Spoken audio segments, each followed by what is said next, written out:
नमस्कार, एबीपी गंगा में आपका स्वागत है। मैं हूं रोहित सावल और आप देख रहे हैं हमारा खास कार्यक्रम तरकश।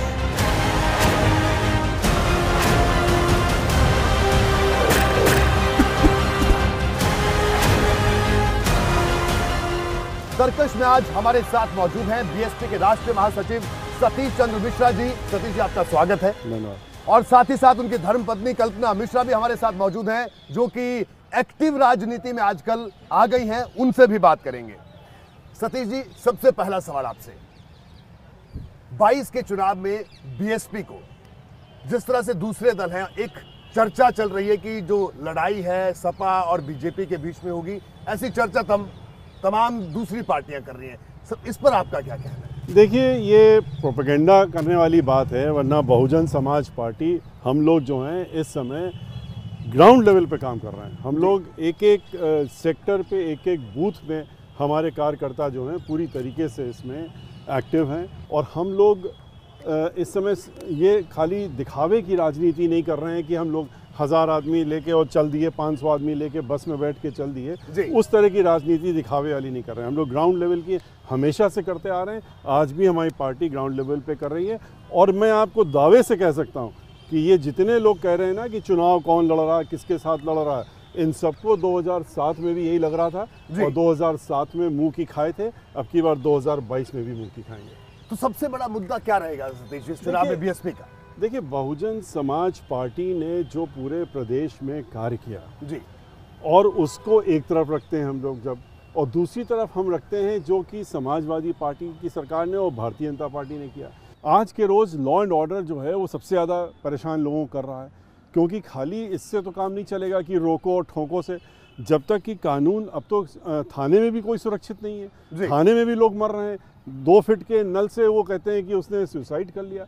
तो हर कोई जो है इस समय बहन मायावती जी को इन सारे कार्यों के लिए भी याद कर रहा है। और कंपेयर जब करता है समाजवादी पार्टी और भारतीय जनता पार्टी और फिर बहुजन समाज पार्टी, तो हर व्यक्ति, चाहे कोई वर्ग हो, जहाँ पर आज हमेशा सपा की सरकार आती है तो लूट मार, फिरौती, डकैती, ये सब शुरू हो जाता है। महिलाओं की सुरक्षा की बात आप कर रहे हैं और कल्पना जी लगातार, अब इनको भी आप एक्टिव सियासत में ले आए सतीश जी? नहीं, अब ये तो अपना इन्होंने कहा कि हमें भी अब माननीय बहन जी को मुख्यमंत्री 5वीं बार बनाना है, उसमें हमें भी योगदान करना है। क्योंकि आप लोग क्यों भूल जाते हैं कि 50% महिलाएं हैं। तो ये सोच करके ये भी सामने आई, तो हमने ठीक है, वेलकम। चलिए, ये अच्छी बात है कि आधी आबादी की बात आप करें। कल्पना जी, आपको भी आजकल हम देख रहे हैं जगह जगह आप सम्मेलन कर रही हैं, सभाएं कर रही हैं। तो घर छोड़कर ये एक्टिव सियासत में आने का जो फैसला आपका है, तो क्या लगता है? सिर्फ बहन जी को आगे बढ़ाना है, उनके हाथ मजबूत करना है। जब 50% महिलाएं घर में बैठी रहेंगी, उससे काम नहीं बनता है जी। आजकल जो हालात चल रहे हैं महिलाओं के साथ, उनका इतना उत्पीड़न हो रहा है। आप हाथरस का केस देख लीजिए, चाहे आप अभी लेटेस्ट केस देख लीजिए अयोध्या का, जिसमें कि काम करने वो लड़की निकली है और उसको आईपीएस ने इतना तंग किया, एक अधिकारी ने, कि वो सुसाइड करने पे मजबूर होगी। वो मेरे लखनऊ की थी, श्रद्धा गुप्ता, जिसने सुसाइड किया है। इसी तरह आप हाथरस का कांड ले लीजिए। हम तो देख रहे हैं कि जो रोको एंड ठोको की चल रही है राजनीति, उसमें तो पुलिसिया राज चल रहा है। खुशी दुबे का हुआ, मैं वैसे कल्पना जी आपसे पहली बार बात कर रहा हूँ ऐसे, और मुझे लग रहा है कि आपने तो इनको पूरा नेता बना दिया। नहीं, देखिए, महिलाओं को अंडर एस्टिमेट करते हैं लोग। और जबकि करना नहीं चाहिए। जब इस प्रदेश की 4 बार मुख्यमंत्री एक महिला रह चुकी है, तो ये लोगों को चुनाव तो नहीं लड़वाने का? नहीं, ये तो आप इनसे पूछ लीजिए। आपका चुनाव लड़ने का मन? नहीं, बिल्कुल नहीं जी। यानी आप प्रचार करेंगे? बस प्रचार करेंगे और बहन जी के हाथों को मजबूत करेंगे। लेकिन ये बताइए कि चुनाव में अकेले चलने का जो फैसला लिया गया, तो अभी भी इस फैसले पर अडिग है? बिल्कुल। तो आपको नहीं लगता कि ये जब सब अखिलेश यादव छोटे छोटे दलों से गठबंधन कर रहे हैं, भारतीय जनता पार्टी अलायंसेस कर रही है, और बीएसपी का ये फैसला? देखिए, जो दल अपने को कमजोर समझ रहे हैं जी, जो उनको लग रहा है कि हम इस समय उत्तर प्रदेश में कमजोर हैं, वो और सहारे ढूंढ रहे हैं अपने लिए। पर बहुजन समाज पार्टी इतनी मजबूती से मैदान में उतरी हुई है कि उसको इस तरह की कोई कमजोरी का एहसास नहीं कि हम कमजोर हैं, हम किसी और का सहारा लें। ब्राह्मणों की बात थी कि सतीश चंद्र मिश्रा एक बड़ा चेहरा है उत्तर प्रदेश में, लेकिन अगर पूरे ब्राह्मण पॉलिटिक्स की अगर बात करें, इससे पहले भी जब बीएसपी की सरकार बनी तो ब्राह्मण बीएसपी के साथ आया, लेकिन इस बार भी क्या आपको लगता है, क्योंकि आप भी लगातार सम्मेलन कर रहे हैं, देखिए, पूरे उत्तर प्रदेश में मैं आपसे कह सकता हूँ 75 ज़िले हैं और 75 के 75 ज़िलों में मैंने ब्राह्मण समाज के बीच में जा कर के उनका सम्मेलन किया जी, जिस तरह से 2005 और 7 के बीच में किया था। लेकिन अब की बार मैं दावे के साथ कह सकता हूं कि जो इस बार हम गए हैं लोगों के बीच में, और जिस तरह से कोरोना भी था उस समय और सब कुछ था, लेकिन लोग बाहर निकले समाज के और जिस तरह से उन्होंने हमारा समर्थन किया है, मैं एक दावे के साथ कह सकता हूं कि 2005 और 7 से ज़्यादा अब की बार समर्थन देने के लिए ब्राह्मण, और उसके पीछे कारण है। कारण ये है कि उनको ये लगता है, अभी तक जब हम 2005 और 7 के बीच में गए थे तो हम उनसे बताते थे कि अगर आप हमारी सरकार बनाओगे सर्वजन हिताय सर्वजन सुखाय की नीति पे चल करके, तो हम आपके लिए ये करेंगे जी। लेकिन अब की हमको ये नहीं बताना पड़ रहा। यानी आपका कहना है कि ब्राह्मणों को आपकी सरकार में पूरा सम्मान, पूरा पद मिला, पूरा सम्मान, पूरा मान सम्मान, उसी के लिए ब्राह्मण रहता है। तो अब की बार क्या हो रहा है? ब्राह्मणों की हत्याएं, ब्राह्मणों को मारने का काम हो रहा है। ब्राह्मणों सैकड़ों की संख्या में नहीं, अब तो 500 के ऊपर की संख्या। तो उनके यहाँ जो अभी ब्राह्मण एक जिनको वो कहते हैं चेहरा कांग्रेस छोड़ करके गए हैं, वो 1000 की लिस्ट लिए हुए थे ब्राह्मणों को जिनको मारा गया। तो इस तरह का जहाँ पर ब्राह्मणों के ऊपर अत्याचार हुआ हो उत्तर प्रदेश में, तो इस समय ब्राह्मण जो है पूरी ताकत के साथ में बीएसपी के साथ में जुड़ रहा है। सतीश जी, एक और बड़ी बात, आपके जो नेता या विधायक जो टूटकर दूसरी पार्टियों में चले गए, समाजवादी पार्टी में गए, बीजेपी पर गए, और बीजेपी ने बाकायदा एक कमेटी बना दी है, ज्वाइनिंग कमेटी। उनकी नज़र लगातार आपके बड़े नेताओं पर, तमाम विधायकों पर है, तो उसका नुकसान बीएसपी को नहीं होगा? क्या आपको नहीं लगता? देखिए, बिल्कुल कतई नुकसान इसलिए नहीं होगा कि कौन लोग गए हैं। आप उनकी लिस्ट उठा के देख लीजिए, जिनको पार्टी ने निष्कासित कर दिया, जिन्होंने पार्टी के साथ में धोखा दिया और दगा दे करके उन्होंने दूसरे के साथ में जा करके पहले तो उनके डिसिप्लिनरी प्रोसीडिंग्स हुई, उनके खिलाफ एक्शन हुआ, उनको निकाल दिया गया। अब निकाल देने के बाद में वो कहाँ जाते हैं कहाँ नहीं आते हैं उसका फ़र्क तो नहीं पड़ता, लेकिन वो समझते हैं कि इसी से शायद उनके पास इसके मतलब था नहीं कुछ, उनके पास कमी है, उनके पास लोग नहीं है। तो जो रिजेक्टेड वाले लोग हैं, जो निष्कासित वाले लोग हैं, उनको भी वो ले करके अपनी कहना चाहते हैं कि देखिए मेरे पास अब कुंभा बढ़ गया है। अगर हम अंसारी परिवार की बात करें, मुख्तार अंसारी की बात करें, अफजाल अंसारी आपकी पार्टी से सांसद हैं, लेकिन उनके भाई एक सिकबतुल्ला अंसारी है, वो सपा में चले गए। तो कई तरह की चर्चाएं, कई तरह के कयास हैं, तो क्या वो चुनावों तक आपके साथ रहेंगे, आपके इलेक्टेड सांसद? नहीं, देखिए सांसद का चुनाव तो हो नहीं रहा है, चुनाव तो हो रहा है एमएलए का जी। और अब की बार हमारी पार्टी की राष्ट्रीय अध्यक्ष बहन मायावती जी ने ऑलरेडी कह दिया कि हम किसको टिकट देंगे किसको नहीं देंगे, उसमें उन्होंने साफ कर दिया कि हम चुनाव नहीं लड़ाएंगे।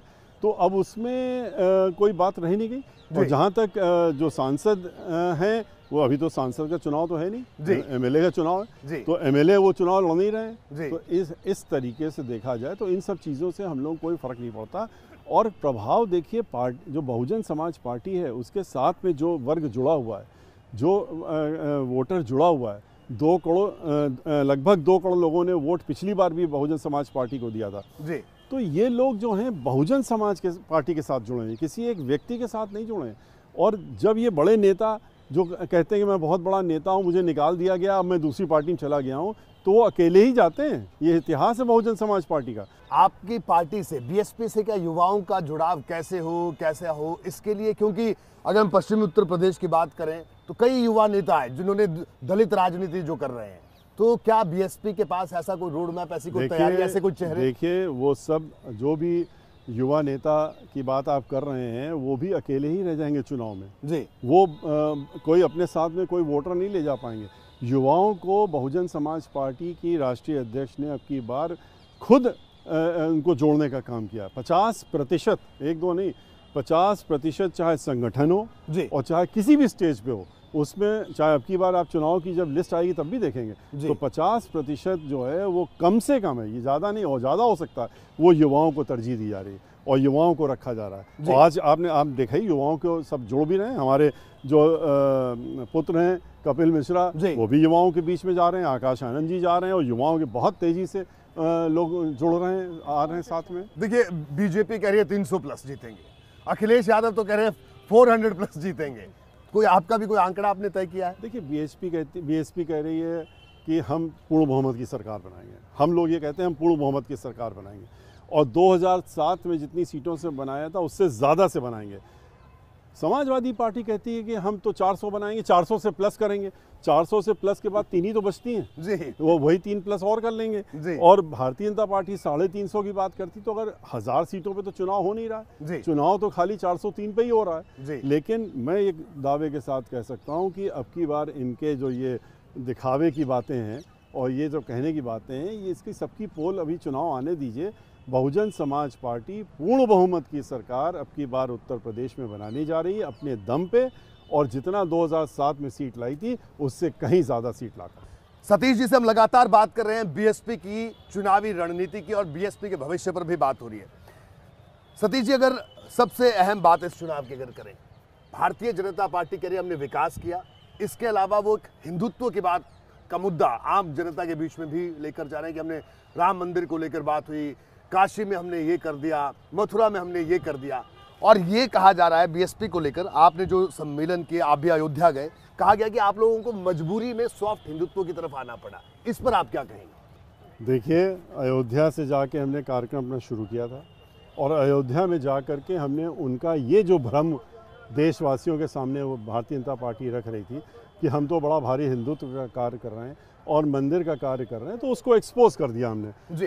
अयोध्या में उन्होंने वो कोई भी काम नहीं किया था, उन्होंने नींव तक तो जब हम गए उसके बाद खोदना शुरू की, हमने कहा कि नींव तो खोदना शुरू कर दो, तो कम से कम उन्होंने मेरी इतनी सुन ली कि नींव खोदना शुरू कर दिया। मंदिर तो 2 साल हो गए, मंदिर अब तक तो मंदिर बन के तैयार हो जाना चाहिए था, लेकिन नहीं किया, क्योंकि नीयत नहीं थी। नीयत तो थी खाली कि ये पेंडिंग रहे मामला और हम चुनाव के लिए वोट मांगते रहे। कांग्रेस को किस तरह से आप उत्तर प्रदेश में देखते हैं, क्योंकि अब सिर्फ और गठबंधन के लिहाज से भी कई तरह की चर्चाएं सियासी सरजमी पर हो रही है कि हो सकता है बसपा और कांग्रेस का भी अलायंस की बात भी हो रही है, कुछ लोग ये चर्चा कर रहे हैं। नहीं, देखिए, मैं आपको बिल्कुल, और कांग्रेस के भविष्य को और कांग्रेस को कितनी बड़ी ताकत आप मानते हैं? प्रियंका गांधी के मैं खास तौर पे बात करूं। नहीं, वो अपना, उनकी पार्टी है, उनको अपनी मेहनत करनी चाहिए, कर रही हैं, लेकिन मैं ये जानता हूं कि कांग्रेस के पास अब कुछ बचा नहीं उत्तर प्रदेश में। ये जितना भी कुछ कर लें दिखावे का काम, उसमें कुछ होने वाला नहीं है। दूसरी बात, जहाँ तक गठबंधन कांग्रेस के साथ तो कभी हो ही नहीं सकता हमारा। इसलिए नहीं हो सकता क्योंकि आपने देखा कि किस तरह से धोखा देने का काम करते हैं ये। हमने इनको राजस्थान में 2 बार 6 एमएलए अपने दिए इनको, और इन्होंने 6 एमएलए हमारे तोड़ने का काम किया। दो गठबंधन की बात हुई, तो ये बताइए, जो सपा के साथ जो गठबंधन का अनुभव था उसे किस तरह से, अब तो चुनाव आ गया, हालांकि वो तमाम बातें मीडिया में आ चुकी हैं, लेकिन मैं आप सतीश मिश्रा से हम सुनना चाहते हैं कि वो कैसा अनुभव था। देखिए, गठबंधन कुछ सोच करके और उसके हिसाब से हुआ था, लेकिन गठबंधन करने के बाद जो कटु अनुभव हुआ उसको देख करके ही, और आगे का जिस तरह से अनुभव मिला उसके बाद, तो ये निर्णय लेना पड़ा हमारी पार्टी की राष्ट्रीय अध्यक्ष को कि हम गठबंधन नहीं करेंगे, और गठबंधन ना करके निर्णय लिया कि हम करें। इसके बारे में वो खुद भी इस बात को मीडिया के सामने कई बार कह चुकी हैं। सतीश जी, देखिए, अब मैं एक बात बहन जी के बारे में जानना चाहूँगा।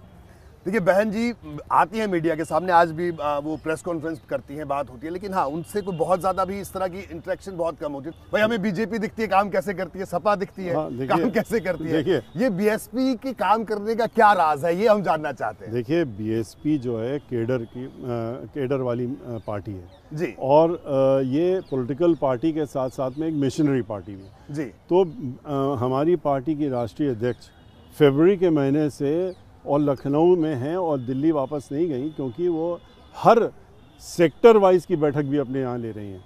उन्होंने ज़िले वाइज, विधानसभा वाइज, सेक्टर वाइज उन्होंने सारी मीटिंगें अपने यहाँ लेने का काम किया है, और अभी लगातार चल रहा है। उसका बैठकें चल रही हैं, उसमें क्या और सुधार होना चाहिए, किस तरह से करना चाहिए, रोज़ की मीटिंगें हो रही हैं, हर दिन की ये मीटिंग है। और जैसा कि हमने कहा कि लखनऊ में 18 घंटे उनका इसी में काम में जा रहा है। उनका ये जो तरीका है वो ये वाला नहीं है, दिखावे वाला जी, वो दिखावे वाला तरीका नहीं करती है। सतीश जी, आपने अभिभाषी से तमाम सवालों के जवाब दे रहे हैं, लेकिन एक बीएसपी को लेकर एक परसेप्शन, एक चर्चा होती है जब भी टिकट आवंटन की बात आती है। कोई इसका आधार नहीं है, कुछ नहीं, लेकिन चर्चा है, इसलिए मैं आपसे पूछ रहा हूँ, बड़ी साफगोई से सवाल पूछ रहा हूँ कि साहब, यहाँ तो टिकट के लिए पैसे देने पड़ते हैं, चंदा देना पड़ता है, इस पर क्या कहना है सतीश जी? देखिए, अब ये तो जो कहना चाहे कह सकता है, जिसने जो चुनाव, जिसको हमने पार्टी से निकाल दिया, या पार्टी में एमएलए था, अब उसने गद्दारी की, उसको हटा दिया गया। जब वो हटा दिया था तो वो जाके ये सब बातें करता है। जब चुनाव लड़ रहा था, चुनाव लड़ के जीता या आया, तब उसने कभी नहीं कहा कि हम तो पैसा दे करके आए हैं। अभी जो एमएलए जिनको निकाला गया है, उनको निकाला गया तो उनके ऊपर आरोप है कि उन्होंने एक इंडस्ट्रियलिस्ट जो बॉम्बे से आया था राज्यसभा का चुनाव लड़ने, और हमारी पार्टी के अपने उन एमएलओ ने अपनी ही पार्टी के एक व्यक्ति को हराने के लिए उनसे ले लिया। प्रधानमंत्री ने ऐलान कर दिया कि कृषि कानून जिनको लेकर विरोध हो रहा था कि उनको वापस ले लिया जाएगा। किस तरह से देखते हैं इस कदम को आप?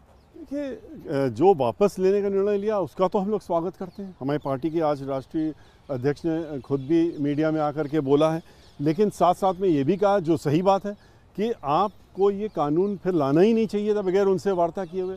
अगर आपको ये लग रहा है ये कानून गलत है, और कानून 1 साल आपने पहले उनको आंदोलन करने दिया, 1 साल वो लोग सर्दी गर्मी बरसात झेलते रहे, उसके बाद 800-900 लोग मर गए किसान, और तब आप ये कह रहे हैं कि हम किसान के बिल को वापस ले रहे हैं। क्या ये इसलिए है सिर्फ कि चुनाव आ गया, या चुनाव उत्तर प्रदेश या 5 राज्यों का आ गया इसलिए आप वापस ले रहे हैं? और साथ में एक ये भी अंडर करंट बात कह रहे हैं कि ये कानून ठीक हैं, ये कानून गलत नहीं है, कानून अच्छे हैं। तो क्या ऐसा तो नहीं है कि ये चुनाव ख़त्म होते ही फिर ये 5 कानून लाद दिए जाएंगे किसानों के ऊपर, कि अब चुनाव ख़त्म हो गया फिर आपके ऊपर लाद रहे हैं? सतीश जी, ये बताइए कि उत्तर प्रदेश में खास तौर पे भारतीय जनता पार्टी, दूसरी पार्टियां भी, नेताओं से बातचीत करना, उनको अपनी पार्टी में शामिल करवाना, इसके लिए बहुत लालायित रहती हैं सारी पार्टियां। मैं नाम नहीं पूछ रहा आपसे, लेकिन क्या कभी किसी पार्टी की तरफ से ऑफर तो जरूर आया होगा, क्या आइए हमारे साथ शामिल हो जाइए? इस सवाल का तो जवाब दे दीजिए सतीश जी। देखिए, ये शायद जितनी भी विरोधी पार्टियां हैं जी, और जितनी विरोधी पार्टियां हैं, जो भी पार्टियां हैं, उनके वरिष्ठतम नेताओं को भी जी ये अच्छी तरह से ज्ञान है कि सतीश चंद्र मिश्रा उनमें से नहीं है कि जिनको या तो दबा लो या खरीद लो या अपने शामिल कर लो और ये कोशिश कर लो कि हम बहन मायावती जी का साथ छोड़ दें।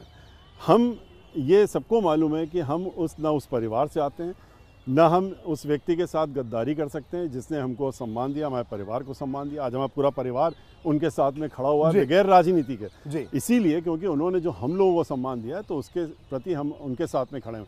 पर ये भी स्पष्ट कर दूं, दोबारा से कई बार मैं कर चुका हूं कि इस जीवन में, जो अभी हमारा जीवन चल रहा है, इस जीवन में हम किसी भी राजनीतिक पार्टी में कुछ भी हो जाए, कुछ भी प्रलोभन हो, कुछ भी मिलने की बात हो, कहीं भी जितना भी दबाव हो या जो भी हो, हम किसी दूसरी पार्टी में जाने वालों में से नहीं है। हम बहुजन समाज पार्टी के साथ रहेंगे और बहन मायावती जी का साथ आखिर तक देते रहेंगे। एक और अहम सवाल ये, अगर पश्चिमी उत्तर प्रदेश के खास तौर पे बात करें, सपा आरएलडी के साथ मिलकर चुनाव लड़ रही है और इस बार आरएलडी की भी काफ़ी उम्मीदें हैं, और आप लोगों का जो परंपरागत एक वोट बैंक रहा है पश्चिमी उत्तर प्रदेश में, और सबसे बड़ी बात मुसलमान, क्या मुसलमान बीएसपी के साथ चलेगा? क्योंकि एक तरफ वो वैसे ही खड़े हैं, एक तरफ अखिलेश यादव खड़े हैं, क्या कहना है आपका? देखिए, आपने देखा कि पश्चिम यूपी में हमारे मुस्लिम कम्युनिटी के मेंबर ऑफ पार्लियामेंट एक नहीं दो हैं जी, और हमारे साथ में वो लोग जुड़े हुए हैं, जो उनको ये मालूम है कि बहुजन समाज पार्टी की जब सरकार थी तो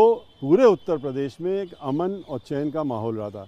वहाँ पर उस तरह का नहीं जैसे समाजवादी पार्टी में दंगा हुआ, लोग मार दिए गए, फसाद हुआ। बहन मायावती जी की सरकार जब होती है तो कोई ना दंगा होता है, ना कोई फसाद होता है, अमन चैन होता है और सर्वजन की देखरेख होती है। खाली ये नहीं है कि एक की हो, सबकी देखभाल होती है और सबको उसका उचित स्थान मिलता है, जो चाहिए वो भी मिलती है। इसलिए चाहे वो मुस्लिम समाज हो, चाहे बैकवर्ड समाज हो, चाहे दलित समाज हो और चाहे अपर कास्ट समाज हो, खास तौर से ब्राह्मण समाज हो, वो सब का सब बहुजन समाज पार्टी के साथ में जुड़ा हुआ है और इस चुनाव में पूरी ताकत बन करके वो अब की बार चुनाव में रंग दिखाने का काम करेगा। सतीश जी, ये बताइए, 2014 का चुनाव, 2017 का चुनाव, 2019 का चुनाव, इन चुनावों में बीएसपी का ग्राफ जो गिरा, क्या वजह आप इसकी मानते हैं? देखिए, ये सोचने की बात है। ग्राफ गिरा, ग्राफ कहाँ गिरा? हर चुनाव में आप नंबर ऑफ वोट देंगे तो हम ज़्यादा बढ़े, वोट की गिनती परसेंटेज आप कहेंगे कम हो गया क्योंकि वोटर्स ज़्यादा हो गए, लेकिन वोट अगर हमको 160 पड़े, 1 करोड़ 60 लाख पड़े तो एक बार 80 पड़े, फिर 92 पड़े और 1 करोड़ 92, कोई घटे नहीं है। जो हमारे वोटर जितने ये थे कि उतने ही रह गए, उससे आगे गिनती बढ़ी। लेकिन यही है कि कुछ लोग, जैसे कि हम लोग 2014 में 12 में देख लीजिए तो आधे % से चुनाव आ रहे थे, ज़्यादा लंबे से नहीं आ रहे थे, 29 और 30%। तो 1% के चुनाव में आधा इधर होता तो हम उनसे ऊपर होते। तो और थोड़े थोड़े वोटों से हम लोगों के इलेक्शन हम लोग कई सीटों में हारे हैं हर चुनाव में। जिस समय 2014 में जब नील थी हमारी, तब भी हम पूरी कंट्री में 3rd लार्जेस्ट पार्टी बन के निकले थे जी। और 2,62,00,000 वोट पा करके पूरी कंट्री में 3rd नंबर पे थे। सीट नहीं थी लेकिन 3rd नंबर पे थे। अब की बार भी 3rd नंबर पे हैं पूरी कंट्री में। तो इसलिए हमारी पार्टी का परसेंटेज कहीं नहीं घटा। सीटों की गिनती और वोट, ये दो चीज़ें अलग अलग हैं। सतीश जी, आपको लगता है कि मैंने 14, 17 और 19 के इतर इस बार 22 में माहौल आपके पक्ष में कोई आप महसूस कर रहे हैं ऐसा? बिल्कुल है। या कुछ क्या अलग महसूस कर रहे हैं कि जिससे आपको लग रहा है कि नहीं, ये ना 14 की स्थिति है, ना 17 की, ना 19 देखिए, की? जैसा हमने शुरू में भी कहा भी आपसे, पूरे 75 ज़िले में तो मैं स्वयं गया हूँ और 75 ज़िलों में जा कर के हमने लोगों से मीटिंग करी है और जिस तरह की इन लोगों ने भी हमारी नकल करके फिर आगे मैं भी प्रबुद्ध सम्मेलन करूंगा, ये भी पीछे पीछे चले जी। तो एक हमारा था, एक इनका था, दोनों पार्टियों का। वो भी देखने को मिला, जो बंद कर दिए इन लोगों ने बाद में कि ये तो नहीं सक्सेसफुल हो रहा, बंद कर दो। हमने तो पूरे 75 ज़िले के किए और जो रिस्पॉन्स हमको मिला है, जिस तरीके से गुस्सा हमको देखने का लोगों को मिल रहा है, जिस तरह से लोग इंतज़ार कर रहे हैं कि वोट आए, वोटिंग का दिन आए और हम जा करके चुपचाप से अपना वोट हाथी के बटन पे दबा करके वापस निकल आएँ और बहन मायावती जी को मुख्यमंत्री बनाएं, इस प्रदेश को दोबारा से कानून का राज दिला सकें, कानून द्वारा कानून का राज। तो इस तरह का जो लोगों के अंदर उत्साह है वो हमने स्वयं देखा है। इसीलिए हम कह रहे हैं कि एजेंसी तो 500, 1000 देखती है, हमने तो हज़ारों की संख्या में हर ज़िले में जाके लोगों से बैठक की, रात में वहीं रुके, उनके साथ में रहे, बैठकें करी। तो हमको ज़मीनी हकीकत हम देख रहे हैं अब की बार जी। बस हम लोग हर जगह काम कर रहे हैं, चाहे शहर हो और चाहे गांव हो और चाहे नगर निगम हो, नगर पंचायत हो, हर जगह हम लोगों का इस तरह काम चल रहा है। सतीश जी, राजनीति और विवादों का चोली दामन का साथ है, लेकिन सतीश चंद्र मिश्रा हमेशा विवादों से दूर रहे ना। आपका हमने कभी ऐसा सुना कोई पॉलिटिकल लीडर आपके खिलाफ कोई बयानबाजी करता हो? तो ये क्या है, ये मतलब ये इसे किस तरह से देखा? ये कोई मैनेजमेंट है, क्या है ये? कुछ नहीं, देखिए हम, क्योंकि ये मैनेजमेंट हर कोई सीखना चाहेगा। नहीं, ये कोई मैनेजमेंट की बात नहीं है। हम सबको सम्मान देते हैं, जो भी पॉलिटिकल लीडर हो, किसी भी पार्टी का हो, उसको हम सम्मान देते हैं, वो हमको भी सम्मान देते हैं और हम एज ए लीडर उनका सम्मान करते हैं। हम उनकी पार्टी की, उनकी सोच, उनकी पार्टी की नीति से विरोध करते हों जी, लेकिन हम व्यक्तिगत किसी के खिलाफ नहीं रहते हैं और ना ही हम किसी को व्यक्तिगत कोई लांछन लगाते हैं, काम करते हैं, ना व्यक्तिगत हमला करते हैं जी। और मुझे और उसका वो भी हमको सम्मान देते हैं। तो इस बात को लेकर के किसी मैनेजमेंट की ज़रूरत नहीं होती है। हम अपनी राजनीति की बात करें, हम अपनी पार्टी की सोच की बात करते हैं, हम अपनी पार्टी की क्या हम भूमिका निभाने जा रहे हैं उसकी बात करते हैं, लेकिन हम उससे हट के चलते हैं कि जो दूसरी पार्टी के कुछ लोग करते हैं कि एक व्यक्ति को पकड़ो, उसके बारे में बोलना शुरू करो, ये काम हमने करा। सतीश जी, आपका बहुत बहुत शुक्रिया बीपी गंगा से बात करने के लिए। कल्पना जी, आपका भी बहुत बहुत शुक्रिया। तो सतीश चंद्र मिश्रा जी हमारे साथ मौजूद थे और कल्पना जी, उनकी धर्मपत्नी, भी हमारे साथ मौजूद थी, जिन्होंने बताया कि उनके चुनावी तर्कश में कई तीर हैं और वो एक एक करके तीर निकालेंगे। भले ही विपक्ष ये कहे कि बसपा के तर्कश में तीर नहीं है, लेकिन बातचीत से साफ जाहिर होता है वो उत्साह से काफी लबरेज हैं और इनका कहना है कि चुनावी नतीजे कुछ और कहानी बयां करेंगे। तमाम जो सर्वेज आ रहे हैं उन सर्वेज को भी झूठा करार देंगे चुनावी नतीजे। और जो ब्रह्मास्त्र है राजनीति का, वो सतीश चंद्र मिश्रा ने कहीं ना कहीं इस तर्कश में छिपा कर रखा है, वो अभी इन्होंने बाहर नहीं निकाला है उनका, और उनकी बातचीत से साफ संकेत है कि वो ब्रह्मास्त्र वक्त आने पर ही निकाला जाएगा। तो फिलहाल हमारी खास पेशकश में आज इतना ही। दीजिए इजाजत, नमस्कार।